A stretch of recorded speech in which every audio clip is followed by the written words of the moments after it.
Ocurrió una idea, señor Olona, y era, si ustedes creen que es tan relevante la posibilidad de que comparezca Villarejo, que parece bastante evidente, lo que sí podían era apoyar una de las, teniendo en cuenta que es más que probable que el PSOE y Podemos no apoyen la suya, es la lógica parlamentaria. Usted hablaba antes de lógica, la lógica parlamentaria sería esa. Ustedes podían apoyar alguna de las listas que sí, por ejemplo, la de Podemos, que sí plantea la comparecencia de Villarejo. Y luego, si esa no nos ha dicho que el resultado de esas gestiones, es decir, instituciones penitenciarias les ha contestado, el abogado les ha dicho que sí, que eso va a ser posible. Y en ese caso, ¿cuál sería la gran pregunta, la primera pregunta que le plantearían? Porque, por ejemplo, en esa entrevista que usted ha aludido, el señor Villarejo sí señalaba hacia arriba quiénes habían sido los autores del montaje de la operación Kitche. Apuntaba concretamente a Cospedal, Jorge Fernández y que el presidente lo sabía. Bien, comenzando por la primera pregunta que nos ha formulado, señor Casqueiro, nosotros en el día de hoy vamos a apoyar única y exclusivamente nuestra petición de comparecientes, porque es la única que se ha presentado, dicho sea con el debido respeto, con el necesario rigor. Específicamente, usted habla de la solicitud de comparecientes que ha deducido Podemos. Bueno, verán que son listas de comparecientes infinitas, cuya pertinencia y utilidad a la fecha desconocemos hasta que no hablen, en primer lugar, las personas que tienen un conocimiento directo de los hechos y que es evidente que tienen tal conocimiento por lo que les explicaba anteriormente, porque están imputados en la causa judicial. Dicho esto, no salen los números, aunque Vox apoyase cualquier otra petición de comparecientes donde sí que se incluye al señor Villarejo, solamente con nuestro apoyo no saldrían los números.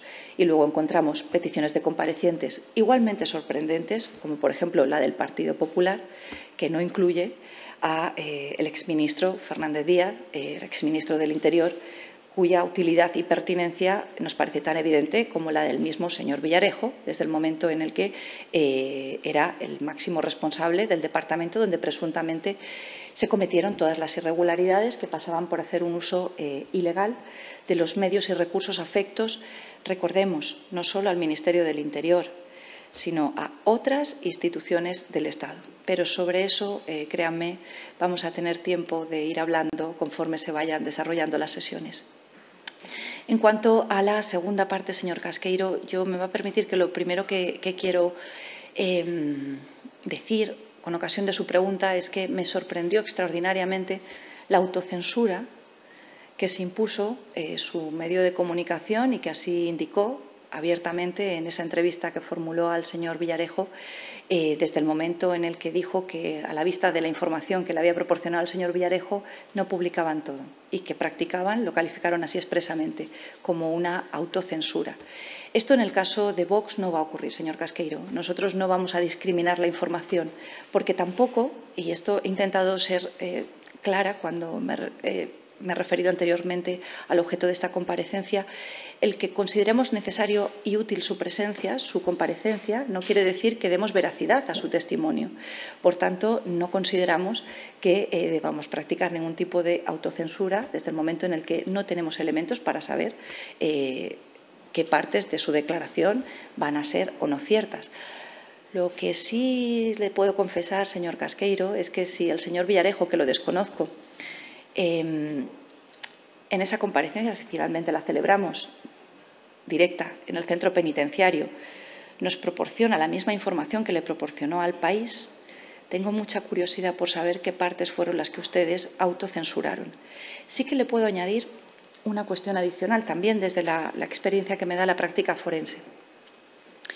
Puedo entender la posición del señor Villarejo en este momento, cuando es su esposa quien ha resultado directamente afectada por las medidas que se han adoptado en la causa judicial, porque es algo que he visto como un denominador común en todos los imputados.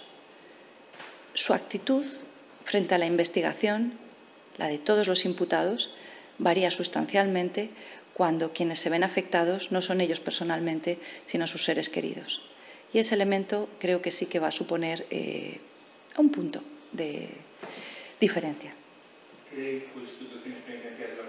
Y ya para concluir, efectivamente, señor Casqueiro, no he precisado.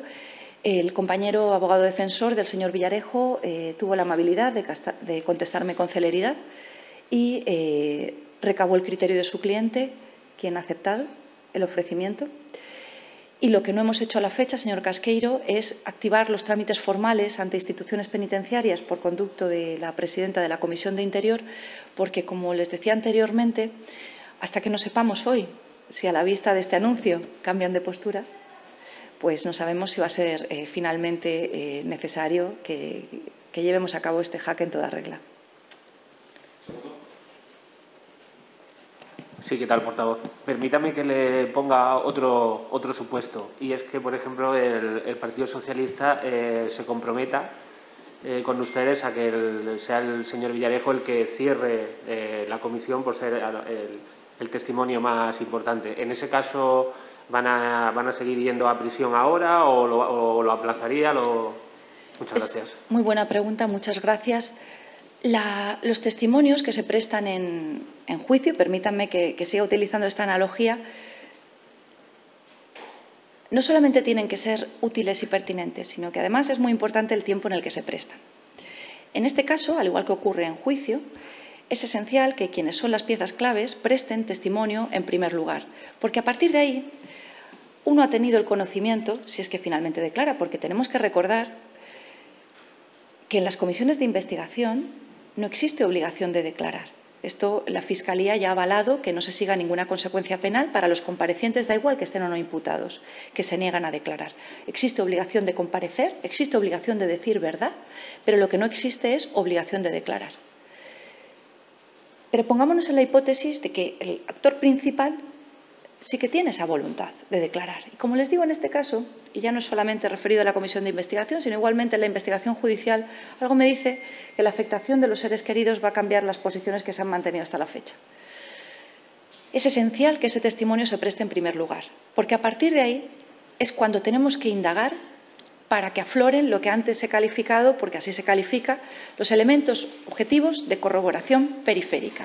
Es necesario celebrar el resto de pruebas que nos permitan determinar si ese testimonio completo, que es el que tiene la fotografía completa, se corresponde o no con la realidad, según haya sido o no corroborado por otros elementos probatorios. Por eso, no es solamente el qué o quiénes, sino además el cuándo. Es esencial y por eso, precisamente, en un juicio lo que les estoy describiendo es lo que ocurre, sin perjuicio del derecho del imputado, como bien saben, a decir la última palabra. Pero los tiempos son esenciales.